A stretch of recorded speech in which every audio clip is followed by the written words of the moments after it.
మరి నీళ్లు వదిలిన తర్వాత పక్కన ఉన్న గ్రామాలకు మోటార్ల ద్వారా చాలా ఇరిగేషన్ మరి డిపార్ట్మెంట్కి సంబంధించిన మరి మోటార్లు కానీ కాల్వలు కానీ మరి పూర్తిగా మరి మొన్నటి వర్షాలకు టెంపరీగా కాల్వలు తీసుకున్నారు గతంలో.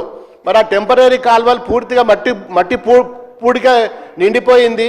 మరి ఆ కాల్వలు కూడా పూడిక తీయకపోతే ఈ సంవత్సరము దాని మీద ఆధారపడ్డ కాల్వల మీద ఆధారపడ్డ రైతులు నష్టపోతారు. దయచేసి మరి మా మల్లన్న సాగర్ కానీ కొండపోచమ్మ ద్వారా మరి ఆ కాల్వల ద్వారా నీళ్ళు వస్తాయి, సబ్ కెనాల్ల ద్వారా. మరి 2 సంవత్సరాల నుంచి ఇరిగేషన్ డిపార్ట్మెంట్ ఏ ఒక్క రోజు కూడా మరి మల్లన్న సాగర్ మీద కానీ మరి కొండపోచమ్మ మీద కానీ రంగనాయక సాగర్ మీద కానీ ఎన్నో పర్యాయాలు ఎన్నో ఇష్యూస్ ఉన్నాయి.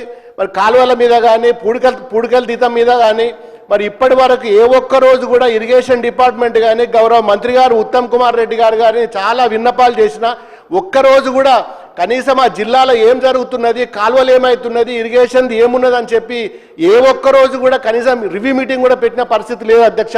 మరి ఇన్ని సమస్యలున్నా మరి మా సిద్దిపేట జిల్లాలో కాళేశ్వరం ద్వారా 3 ప్రాజెక్టులు కట్టుకున్నాం.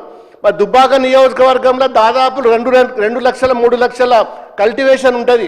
దాని మీద పూర్తిగా మరి మల్లన్న సాగర్ మీద ఆధారపడ్డది. మల్లన్న సాగర్లో చెర్ల నీళ్ళు ఫుల్లుగా ఉన్నాయి.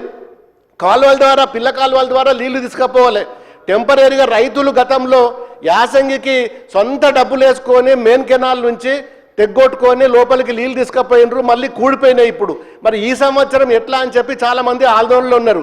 ఒక్కసారైనా మరి ఇరిగేషన్ డిపార్ట్మెంట్ కానీ మంత్రి గారు అని వచ్చి రివ్యూ పెట్టి కనీసము మరి అవి ఏ విధంగా తీసుకువెళ్తాం, ముందుకెట్లా పోదామని చెప్పి మరి ఇప్పటికి కూడా ఏ ఒక్క రోజు కూడా 2 సంవత్సరాల నుంచి మంత్రి గారు ఒక్క రోజు కూడా సిద్దిపేట జిల్లాలో ఇరిగేషన్ మీద